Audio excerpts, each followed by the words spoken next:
This all happened around 1998, give or take a year. I was around 22 years old at the time and had been dating this incredible girl for about a year and a half. She was drop-dead gorgeous, smart, and funny, so naturally, I was head over heels for her.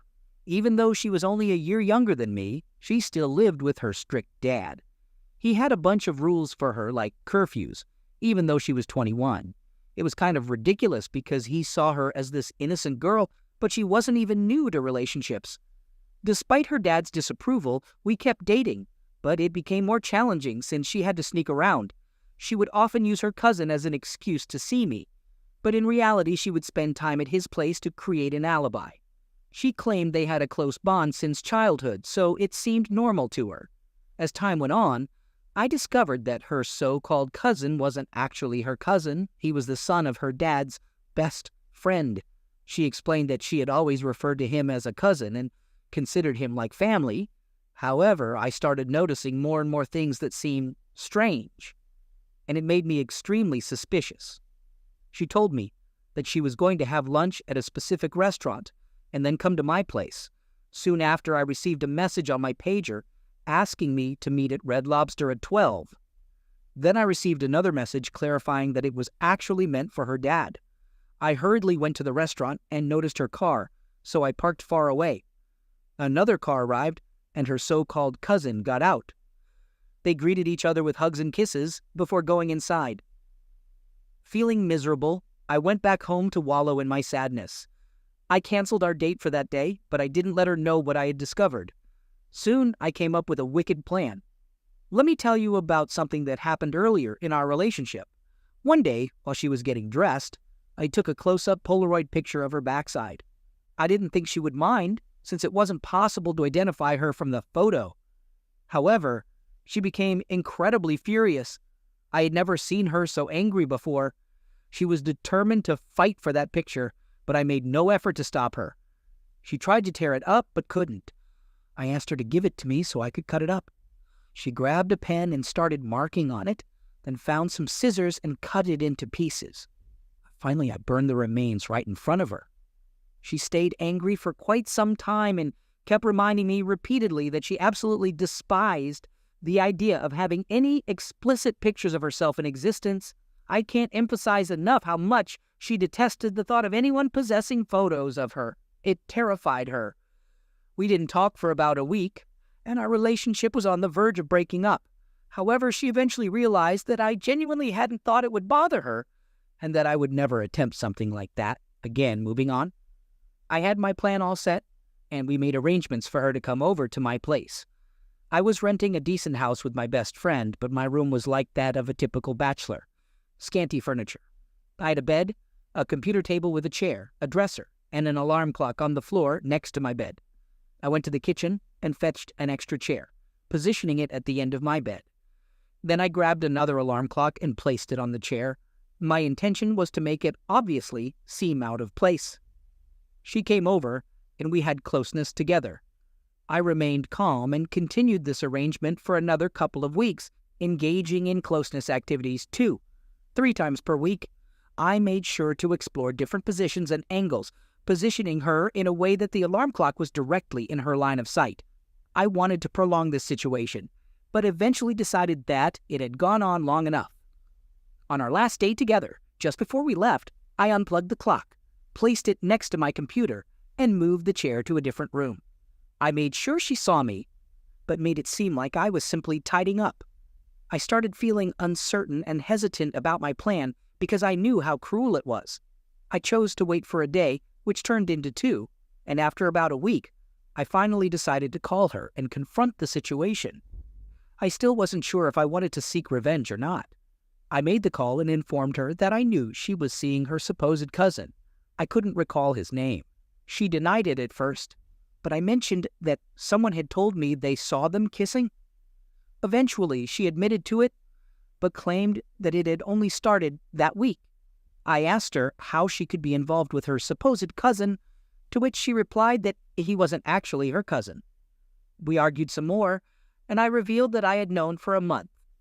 Then she tried to shift the blame onto me for not saying anything when I found out, and she made a snarky comment, although I can't recall the exact words. Then I informed her that there was one final thing that she would really want to know. Me, do you remember that alarm clock sitting on the chair by my bed? Her, yeah. Me, did you ever wonder why it was there? Her, not really. Me, think about the way we positioned ourselves during our recent closeness, with you facing the foot of the bed and so on. Her, what the heck are you saying? Me, that alarm clock was actually a freaking spy cam, you disgusting, cheating witch. I angrily hung up the phone. For some reason, I had called from a payphone. My pager kept buzzing like crazy for the next several hours.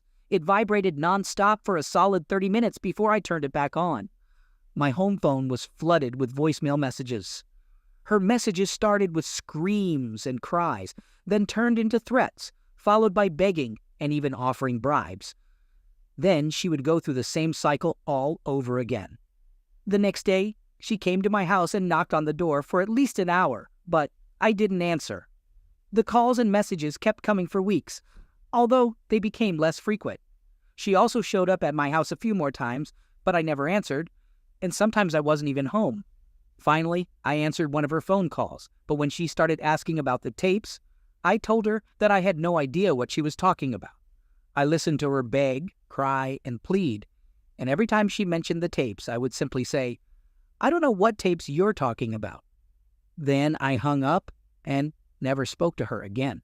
The calls and messages eventually stopped, and I moved on with my life. To this day, she doesn't know that there was never a hidden camera. It was just an old radio alarm clock that looked bulky enough to pass as a spy cam if you weren't paying close attention. I grew to regret it because it probably tortured her for a long time, and it only took me about 6 months to get over my broken heart. Second story. Let's start with the main people involved. Me, my ex-wife Pepper, target number 1 for revenge. Her boyfriend Steve, target number 2 for revenge. Steve's ex-wife Maria, my partner in the revenge plan. My daughter Sarah, and my friend Jason, my accomplice in the revenge. Now that we have that covered, let's go over some background information. Pepper and I had a turbulent marriage. Looking back, I was deeply in love with her, but I realize now that she was more interested in the money and convenience I provided. Before we got married, she already had a son named Bob, who has always been obsessed with pills. And I had another son, whose name isn't important, whom I had full custody of. While we were married, Sarah was born. I tried my best to make the marriage work, but eventually we couldn't hold it together anymore. We decided to separate, and because of my job that required some traveling and my custody of my son, I moved back to my hometown in another state. This way, my parents could help me out, but I also kept an apartment in the town where Pepper and Sarah lived so that I could still spend as much time as possible with my daughter. During that time, I reached out to my best friend Jason, who happens to be a lawyer with his own firm, and asked him to create a child support agreement for us. It's crucial to mention that the agreement solely focused on child support and didn't cover custody, visitation, or anything else. So for approximately a year, this was our arrangement. I would spend a month with Sarah while my parents took care of my other son, and then I would spend a month with my son. Almost exactly a year later, I couldn't afford to maintain 2 households any longer, and Pepper wanted to move back to her hometown, which was in a different state, but closer to where I lived. So I gave up the apartment, and she made the move. We continued in this new situation for a couple more years. Pepper and I remained friendly and even attempted to reconcile our relationship a few times, but it never worked out. I still had deep feelings for her, but we couldn't agree on important matters like where to live. I had to push myself to move on, so I started dating. On the other hand, she had been dating almost immediately after I moved out. Although I still loved her, our relationship transitioned more into that of good friends rather than husband and wife. Eventually, she met Steve. I wasn't given much information about him, except that he was a certified ethical hacker, and that was his profession, which becomes important later on. While they were dating, she would send me texts about their dates. She even texted me on the day they first became close. It hurt me deeply, and in hindsight, I think this was what she wanted. But I tried to play the role of a supportive friend and confidant. Out of nowhere, Pepper informs me that she and Steve broke up after 6 months of dating, and she suddenly realizes that she's deeply in love with me. Since it's the beginning of summer, she packs her suitcases and travels to my state. The plan is for them to spend the summer with me and see if they like it here or not. And let me tell you, we had an incredible summer together. All the kids got along well. Even Bob enjoyed being here. So, Pepper officially declares that we're back together, and they're moving in with me. We went to register my daughter for school, and she even joined a pee-wee cheerleading team for the summer. She made some great friends and was really enjoying her time here. However, there was one issue. Pepper still had an apartment with all her furniture and belongings in it. I offered to go with my truck and help her move everything, but she insisted that she and Bob could handle it on their own. So they set off to pack up their things and then head to their new home. As you can probably imagine, things didn't go according to plan. After being home for only 3 days, Pepper dropped a bombshell on me. She declared that under no circumstances would she move, and that she and Steve were in love and planning to live together.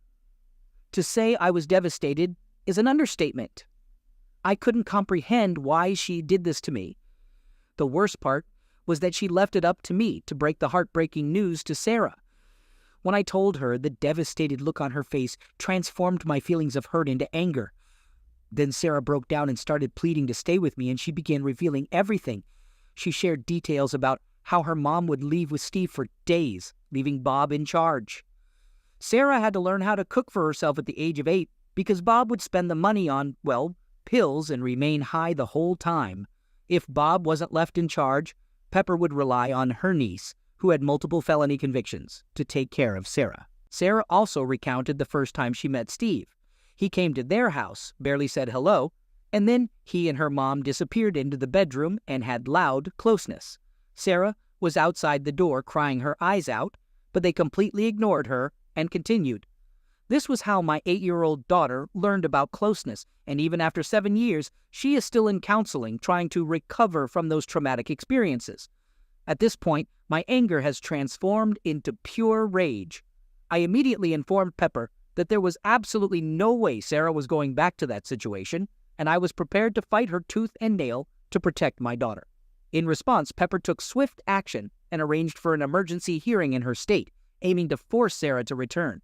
I had to act quickly, but I managed to secure a lawyer and fortunately won the hearing with ease, despite Pepper arriving late and using a disability as an excuse to the judge.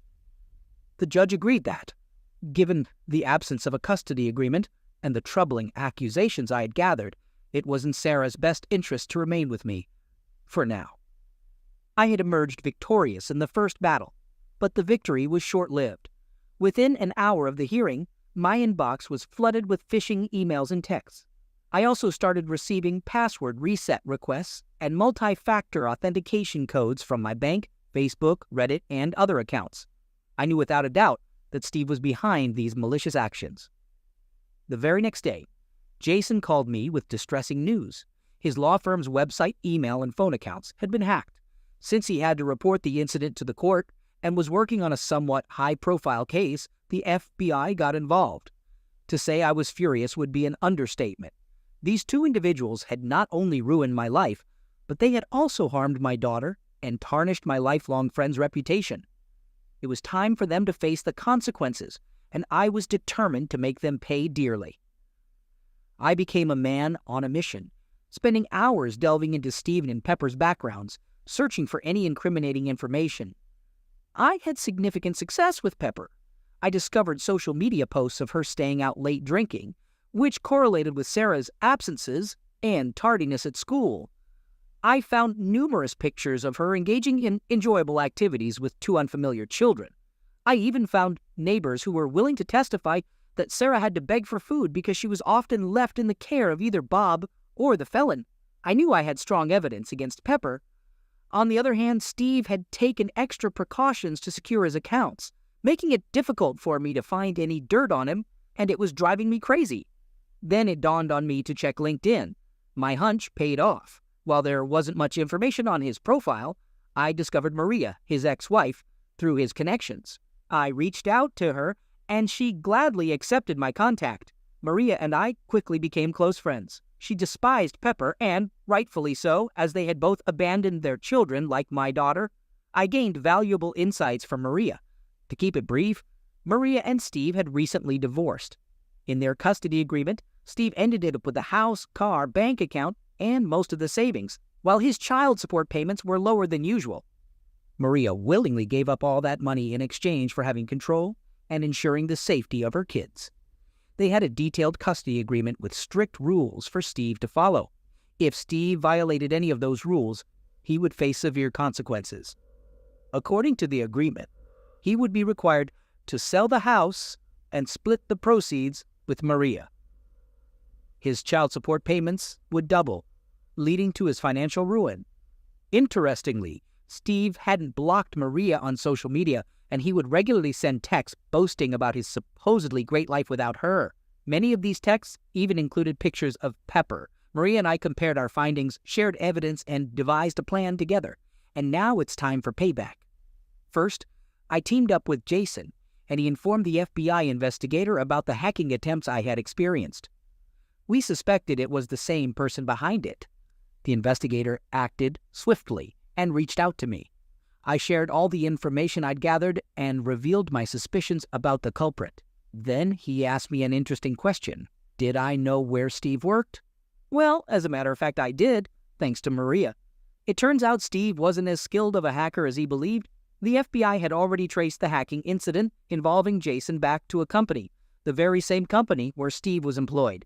Once my conversation with the FBI concluded, I wasted no time and called Steve's workplace to file a complaint. I informed the manager that someone was attempting to hack into my accounts and expressed my certainty that it was Steve behind it. Naturally, they didn't take it too seriously since I had no solid proof. Little did they know they were about to receive a visit from a special agent very soon. The following week was a living nightmare for Steve and Pepper. Pepper received the divorce papers, and her lawyer was presented with all the evidence I had gathered. According to my lawyer, it was the most comprehensive investigation he had ever seen. I had concrete proof of 40 instances of tardiness and 19 absences, all linked to nights out drinking with Steve. I had undeniable evidence of them abandoning my daughter for extended periods of time.